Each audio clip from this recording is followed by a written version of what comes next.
Hello ladies and gentlemen, Top Hat Gaming Man here to talk about 50 of the greatest Sega Megadrive games of all time. What qualifies a game to make the top 50, you may ask? Just one thing really, my bloody opinion.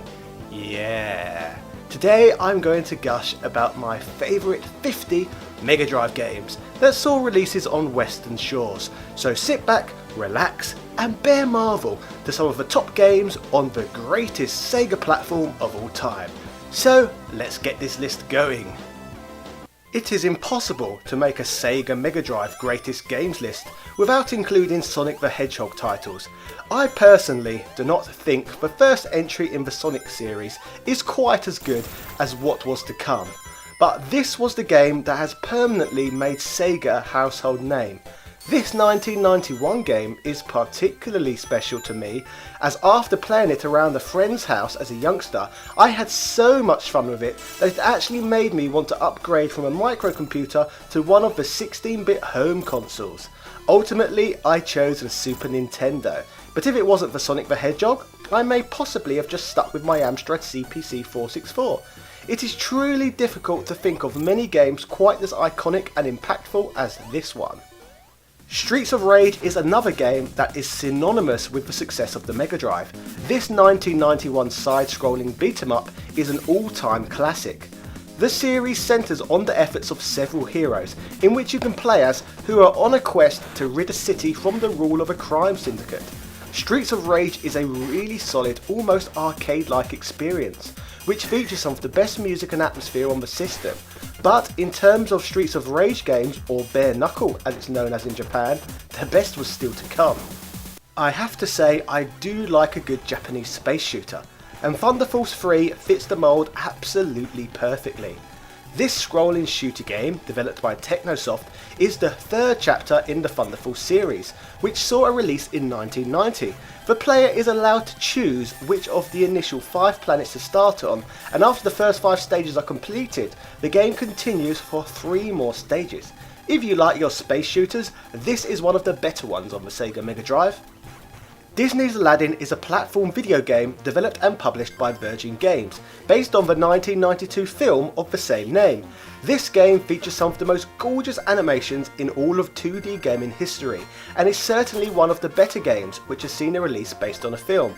This game was outrageously popular at the time, and was in fact the third best-selling MD game of all time, which is crazy when you think about it, as I wouldn't consider this game one of the more talked about games today.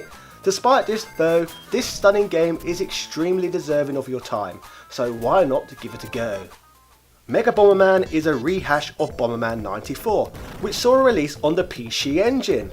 The PC Engine version was developed by Hudson Soft, and the Mega Drive's version was redeveloped by Whetstone.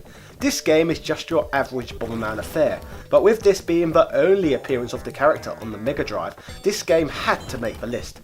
The Mega Drive port has some differences too, its PC Engine counterpart, such as fewer options in multiplayer and some different music. Overall, this Bomberman game is pretty mega, I suppose. Comix Zone is amongst the most unique looking games I have ever played. This 1995 beat-em-up video game, developed and published by Sega, has the unusual feature in that it is set within the panels of a comic book. I have to say I have always found this game extremely difficult. However, everything looks so beautiful that the game repeatedly has me returning for more. It is a shame that Sketch, the game's leading protagonist, has never seen a return for a sequel. Alien Storm, released on the console in 1991, is a port from a 1990 arcade beat-em-up that featured the same name. The story of the game sees a homicidal alien race invading Earth, and the only thing that stands between them and world domination are a special forces team known as the Alien Busters. Each playable character has unlimited usage of various short-range attacks, i.e. punches and kicks. Along with these standard attacks, each character also has their own individual weapons too. Overall, a fun, satisfying game that in my opinion is very worthy of this list. Wonderboy 3, Monster Lair, not to be confused with the Dragon's Trap, made it to the Mega Drive in 1990. The game balances basic concepts found in both platformers and arcade shooters. The player is able to jump and shoot projectiles from a sword, and he must ride a flying dragon and confront large bosses throughout the second half of each round. This is a bright, colourful, fun game and a great early title for the system. Castlevania New Generations, or Bloodlines as it's known as in North America, is perhaps my favourite Castlevania game of all time. Everything about this game is sublime, especially hearing Castlevania music on the Mega Drive. In this 1994 title, the player proceeds through each level, defeating enemies and collecting gems to power special weapons. Each stage is sectioned and has a sub-boss battle in the middle, with a main boss battle at the end. This is a really solid Castlevania title, and when looking at the quality of this game, it's kind of a shame that this is the only one on the system. Next up we have Sonic the Hedgehog 2, probably my favourite Sonic the Hedgehog game on the Mega Drive. This 1992 game is more polished than its predecessor and features the debut of Sonic's furry bloody sidekick Tails. The game feels like it is designed much better than its prequel, as this time the game actually seems to allow you to run fast much more often than previously. There are no marble zones here to ruin your speedy momentum. If you play a Sonic game, you've got to go fast after all. Earlier in this video, we mentioned Aladdin with its beautiful smooth animation. Another game in this boat is Earthworm Jim. In this 1994 side-scrolling platformer, you play as Earthworm Jim in a strange world that consists of platforming and shooting gameplay. The game features 90s surreal humour along with an edgy art style. Earthworm Jim was highly popular on release, and the franchise spawned a range of merchandise and a TV show. I love Earthworm Jim, he is such a super guy. From one run and gun game to the next on this list we have Gunstar Heroes. This game was developed by Treasure and released in 1993 and is amongst the most thrilling games on the entire Mega Drive platform. In this game you play as a mercenary family out to stop the Empire, a dictatorship that seeks to revive an ancient weapon by using the power of 4 gems hidden throughout the planet. The first 4 stages of the game can be played in any order from a stage select screen, and there are 4 different basic weapon types the player can choose from at the beginning of the game. This is such a fun playthrough experience, and one of a few games developed by Treasure which I shall be featuring on this list. My favourite home console version of Marble Madness is EA's port of the game on the Mega Drive. Marble Madness is a 1984 isometric platform game in which the player manipulates an on-screen marble from a third-person perspective. In the arcade version of the game you play using a trackball, however in this version you use the humble controller. I have put a lot of time into this version over the years, and I have even completed this game a few times over, which if you have played this game you would know is not an easy feat. Splatter House 2, published by Namco in 1992, is the direct sequel to Splatter House on the PC Engine, which we talked about on this channel a few weeks ago.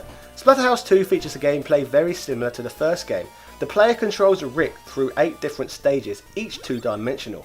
Rick's attacks remain largely unchanged, able to punch, kick, jump kick and slide kick, as well as use several weapons scattered throughout the levels. From my experience, I found this Mega Drive game more enjoyable than its NEC predecessor. Everything about it just seems just that little bit more polished.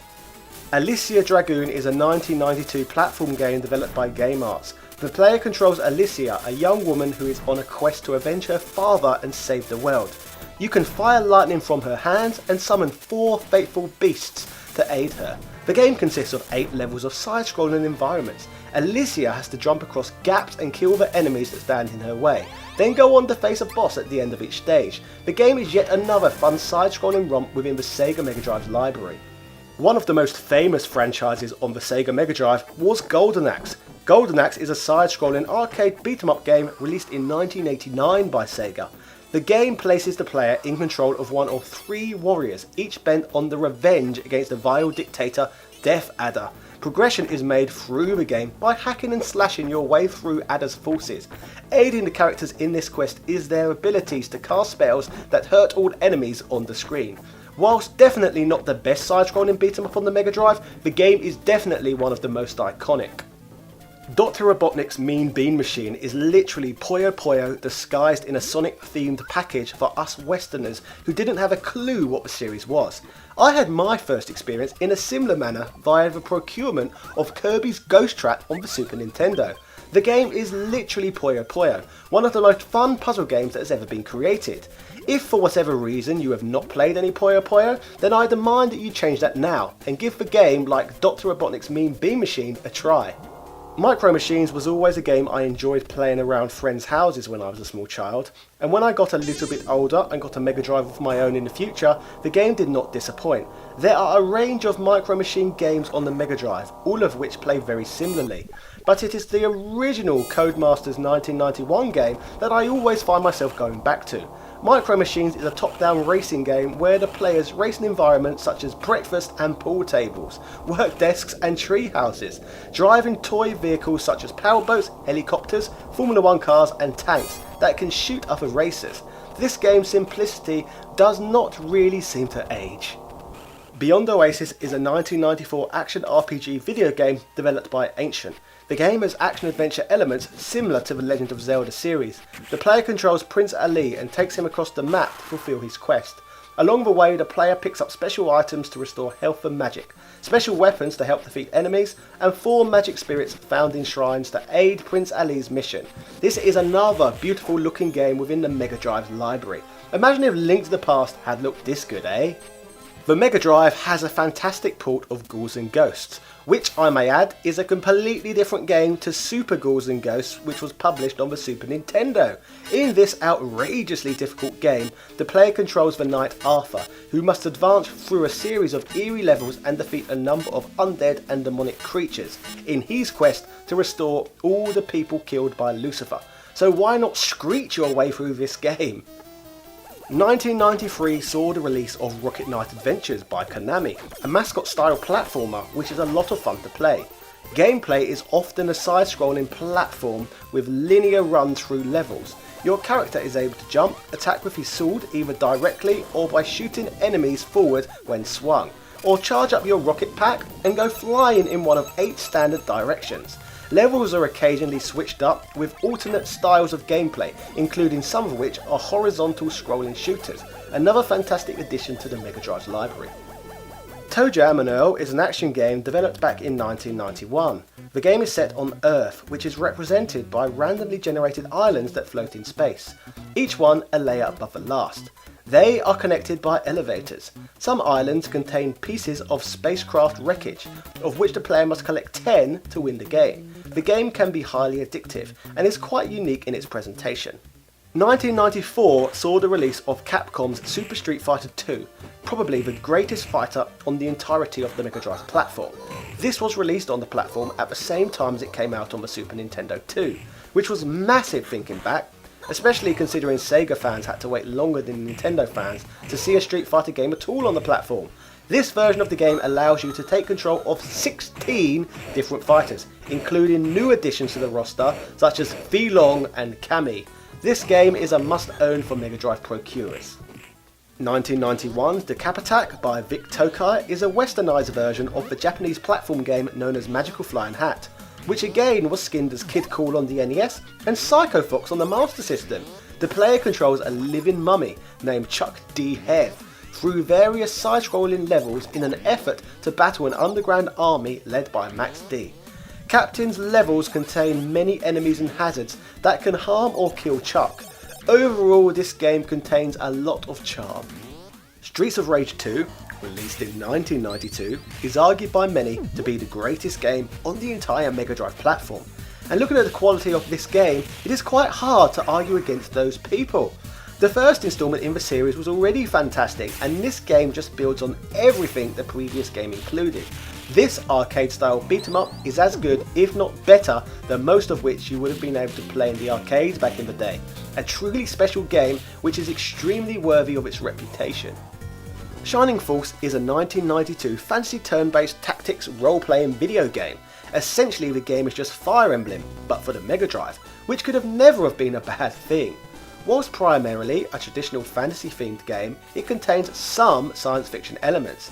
The game features a mix of tactical battles mixed with more traditional JRPG mechanics, such as visiting towns and villages, and talking to NPCs. Fire Emblem games were not being released in the West until the GameCube era, so once upon a time, Shining Force games were the premier turn-based tactics games in the West.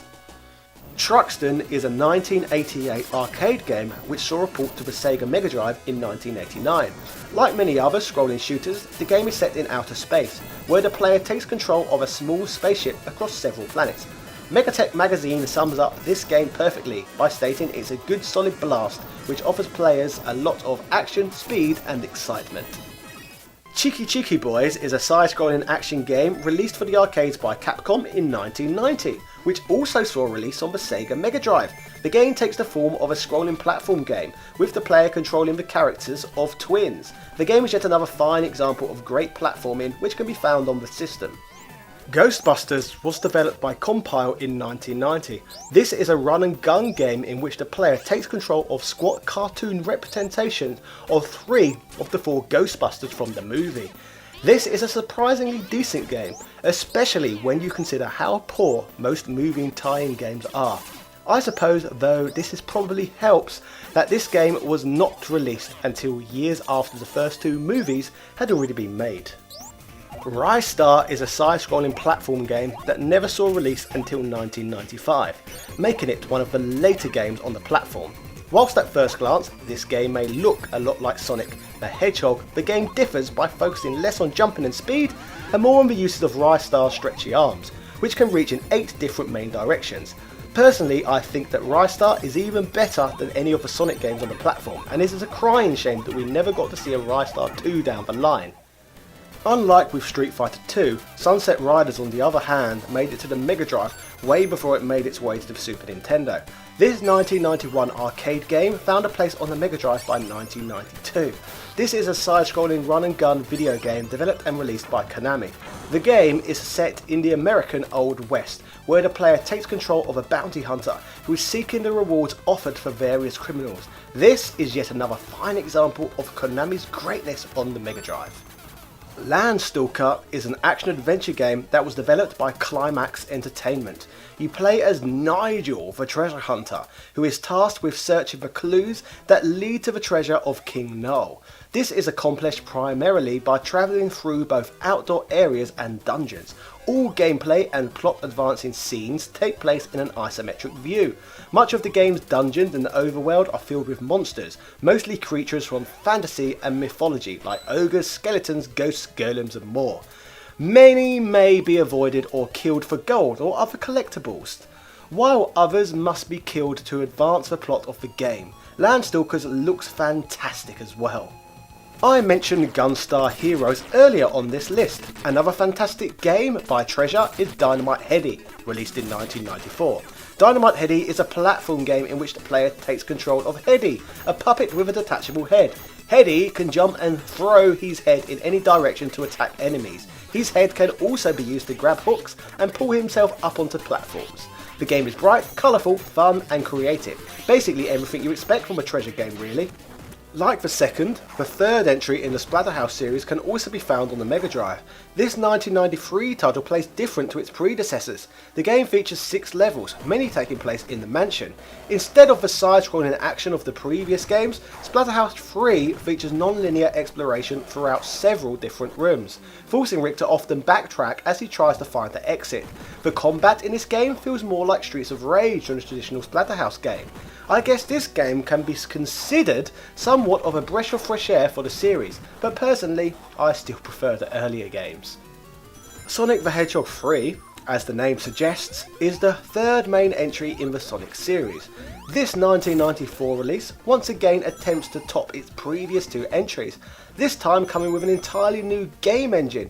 In this game, Sonic and Tails must once again retrieve the Chaos Emerald to stop Death Egg from relaunching. While making rounds with the island's guardian, Knuckles the Echidna, who is much better than Shadow by the way, who is essentially just Sonic painted black with a frown. Mega Turrican is my personal favourite Turrican game. In this 1993 game, you have to complete numerous large levels, always searching for secrets to pick up and enemies to shoot. This is an extremely fun and satisfying run and gun shooter, and amongst the very best on the entire system. It is a shame that Mega Turrican is starting to become so outrageously expensive these days. from one run and gun to the next, Earthworm Jim 2 saw a late release in 1995. This game is in my opinion superior to the first Earthworm Jim game in every way. The purpose of the game is largely the same as it was in the original Earthworm Jim, where you traverse through the levels in order to save Princess What's-Her-Name and defeat the game's numerous enemies, namely Psycho. Whilst the majority of the levels are still based on run and gun and platformer game elements, separate levels incorporate different gameplay elements as well. Truly a special game. 1991 saw the release of Golden Axe 2, another side-scrolling beat-em-up in the Golden Axe series. This version of the game was a Mega Drive exclusive rather than an arcade port. Though the characters and gameplay were virtually unchanged from the first game, there are a few improvements. For example, the back attack for each character was changed to more useful attacks that hit enemies on all sides. Shinobi 3, Return of the Ninja Master, is an action game and my personal favourite in the Shinobi series. It is a direct sequel to the previous Revenge of Shinobi game. Compared to its predecessor, the action is considerably smoother, with less emphasis on difficulty and more on speed. In addition to the ability to run from place to place, the player character comes equipped with a new array of moves and techniques, including a mid-air dash kick, the ability to jump, scale walls, and a powerful running slash that renders him temporarily invincible to projectiles. A fine addition to the Mega Drive's library.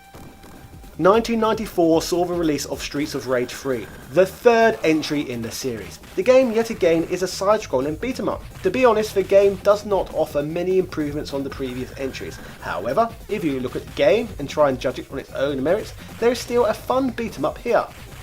Mega Man The Wily Wars was released in 1994. The game essentially gives the first 3 Mega Man games from the NES the Mario All-Star treatment in this graphically enhanced compilation. After finishing these 3 games, you then have the opportunity to attack new levels with the power-ups you have gained when you take on the Wily Tower. This game never saw a release on US soil, and the PAL version of the game is one of the most expensive Mega Drive titles in existence. Mcdonald's Treasureland Adventure is a platform video game created by Treasure. The game follows the adventures of Ronald McDonald in an attempt to find 4 pieces of a treasure map and ultimately the treasure to which it leads. This side-scrolling platformer consists of 4 stages, each consisting of platforming sequences, a boss fight and a story-related sequence. This game features the same treasure magic as other games they developed on the Mega Drive, so give this game a try. I'm loving it. James Pond 2, codenamed Robo was released on the Mega Drive and on a number of other systems in 1991. In this British game, James's body armour enables him to extend his body vertically to incredible lengths and grab hold of the ceiling or platform above him. This allows him to travel along the ceiling and drop down on the top of unsuspecting enemies or to get to otherwise inaccessible areas. Whilst not the greatest of side-scrolling platformers on the system, it is still one of the better ones. Zombies, released in 1994, is a run-and-gun video game developed by LucasArts and published by Konami. The game plays from almost a top-down perspective, and the player must navigate through suburban neighbourhoods, shopping malls, haunted castles and other areas, destroying a variety of horror movie monsters including vampires, werewolves and huge demonic babies. The game was not an immediate success on release, but has become a cult classic over the years due to the game's quality. Thunder Force 4 is another horizontal shoot 'em up. In this 1992 game, the levels scroll horizontally automatically, and the player can also explore up and down to scroll the screen vertically and reveal a larger playing field. The player can change the speed of their ship at any time for easier manoeuvrability. Thunder Force 4 is one of the premier space shooters on the Mega Drive, with amazing graphics to complement the game's overall quality. In 1990, the Sega Mega Drive received the best home version of the arcade game Strider. This side-scrolling game was developed by Capcom. Your character can perform numerous acrobatic feats depending on the button combination used. Strider is an epic game that should be experienced by all. Shining Force 2 was released in 1993 and built on everything the first installment in the series brought to the table. The game is much longer than the first and more free roaming. There is no chapter system, so the player can return to previously visited parts of the world. There are also 2 different ways of promoting many characters. This is one fine tactical role-playing game, even if GamePro panned the game back in the day, stating the use of turn-based combat instead of real-time combat makes battles slow and cumbersome. Game journalists have always been complete idiots, eh? Contra Hard Corps, released in 1994, is yet another fantastic run and gun game amongst the Mega Drive's library. Released as Probotector in Europe and Australia, this was the first Contra game to feature on a Sega platform. The game is simple, as the objective of each stage of the game is to reach the end by shooting at every enemy that gets in the way, and to fight the boss awaiting at the end. This game offers run and gun bliss, and is a must play for all Sega Mega Drive owners. Sonic and Knuckles, released in 1994, is the direct sequel to Sonic the Hedgehog 3. Sonic and Knuckles was originally intended to be half of Sonic 3. However, due to time constraints and the cost of a large memory capacity cartridge, Sega split the project into two. So with this in mind, the game is basically just Sonic 3 but with different levels. Oh, and of course you can play as Knuckles too now. So overall, another fine addition to the Sonic collection. Alien Soldier is another run and gun game, this time developed by Treasure. This 1995 title is outrageously expensive to procure today due to its overall quality and the fact that it came out very late in the Mega Drive's life cycle. The gameplay has been compared heavily to Gunstar Heroes, however putting a much larger emphasis on boss fights. The stages are notably shorter, populated with weak enemies to serve as downtime between the more difficult boss fights. I wonder why this game doesn't seem to get the same amount of love on YouTube as some of the other titles by Treasure. Who knows? So ladies and gentlemen, that was my list of my 50 favourite Sega Mega Drive games, a system with a library so great and so deep that I missed out on loads of quality titles from this list. So before I go, let me know in the comment section which games I should have included in the list. I'm sure at least one or two of you will be screeching about Phantasy Star, for example. What are your favourite Mega Drive games? Let us discuss it all down below. If you like this video, do not forget to like the video and subscribe for in-depth retro gaming content on this channel every single week. Also, if you want to receive every video I make straight to your phone or computer, then make sure you hit the notification bell to stay notified. My channel, Top Hat Gaming Man, is partly funded from the fantastic support and donations I receive from my lovely Patreon benefactors. So shout outs to Carl Johnson, Shizuka Kobayashi, Richard Clark, Michael Keneally, Greg Hooper, Harold Webb, Sint Spaces, Andy Aldridge, Kevin Fahili, David Mountford, Andrew Bazansky, Edward O'Reilly, Pizza Dawn, Retail Archaeology, Tom Elliott, Mark S. Hines, Gary Pinkett, and all of my other patrons. You people motivate me to no end when it comes to pumping in hundreds of hours work every month to bring these videos to life. So as always, from the bottom of my heart, thank you ever so much. Cheerio!